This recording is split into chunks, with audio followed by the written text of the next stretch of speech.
you jealous of my green goo? You should be.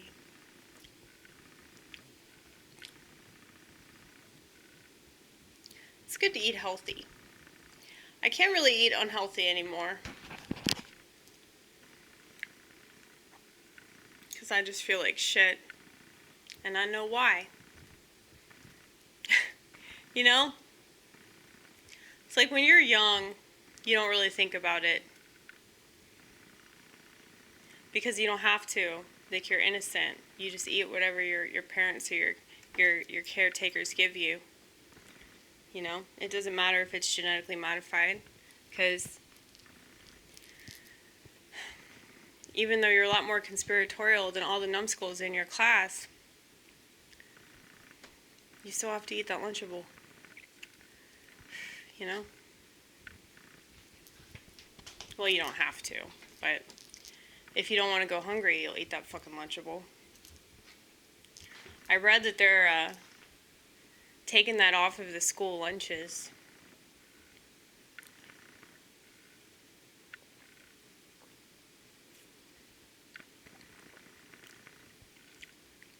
I don't care what anyone says. The pizza one was the best one. Even though it tasted like cardboard. It's like you looked forward to that.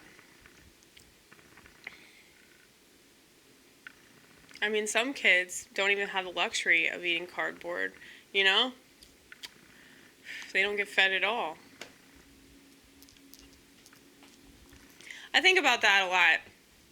Like how the stuff that we're grateful for isn't even that great. You know? It's like, would it be better to not eat anything at all, considering like all the ways that our food is tainted?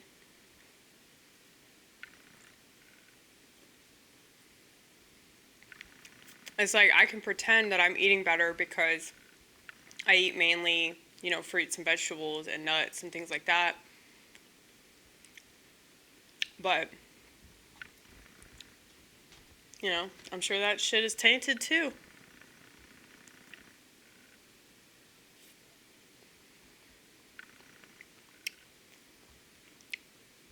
But I don't want to get too down about it, because if I get too down about it,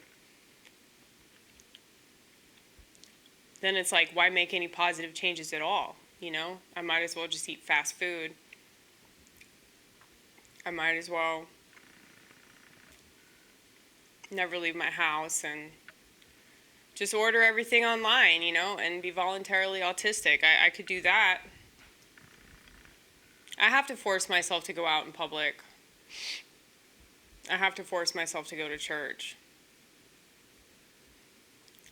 And though, like, I really received the benefit of that experience, especially being in the presence of you know, other like-minded God people that look forward to worshiping. So it's very healthy. And, you know, people that read the Bible all the time, well, that's a good thing. I think that they're missing out, like not being surrounded by people that have the same goal in mind. So, while I understand that there is a lot of bullshit and there is a lot of corruption in the church, you should try to find one that doesn't have that anywhere near as much as the other ones. I know it's like impossible to locate anything that has not been somewhat tainted by humanity, you know? I guess that's why there's a saying, lesser of two evils, right? They're talking about voting. I'm talking about church. But I think it's important, though. If you insist on doing something, if you think that that's something will help you in any kind of way, you probably should find the best something of all the somethings. If you feel me. I hope you feel me. Some people don't feel me.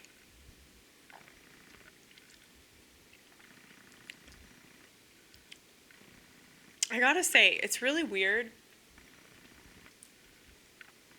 to receive hateful comments from people that consistently watch my stuff. It doesn't make any sense.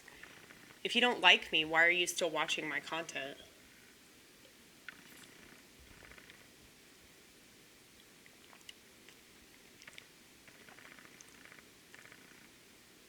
It's like,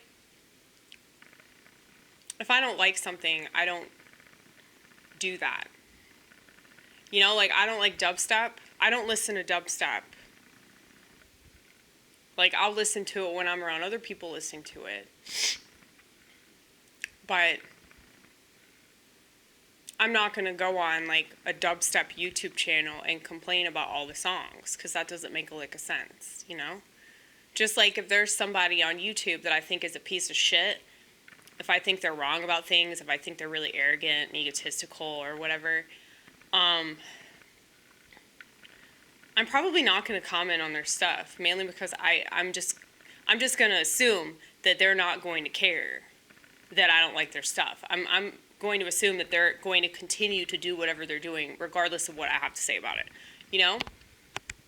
And so that's weird to me that people think that they're going to discourage me from doing what I want, all because they leave a mean comment that is discouraging me from doing, like, what God put me on this earth to do.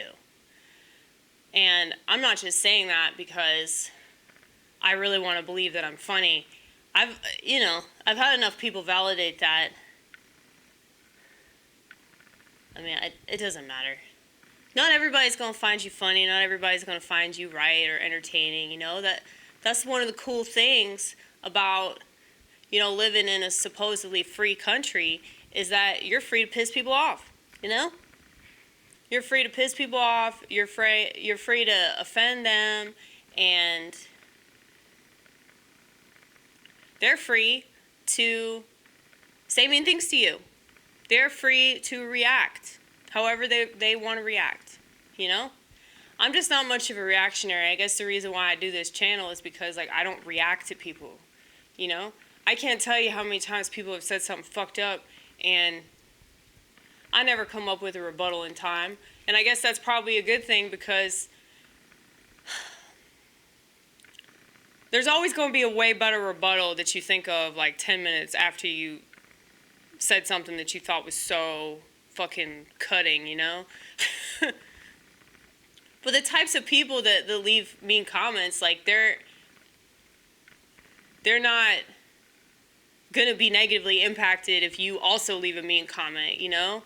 It's like, that's why it doesn't make any sense to me.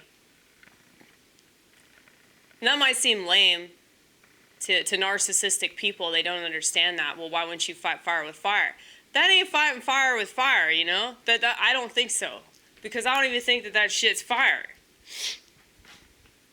I think that's smoke.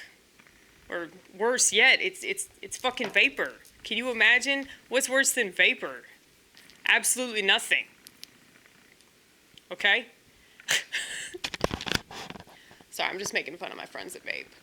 In case you didn't catch that. But I know way too many people that vape.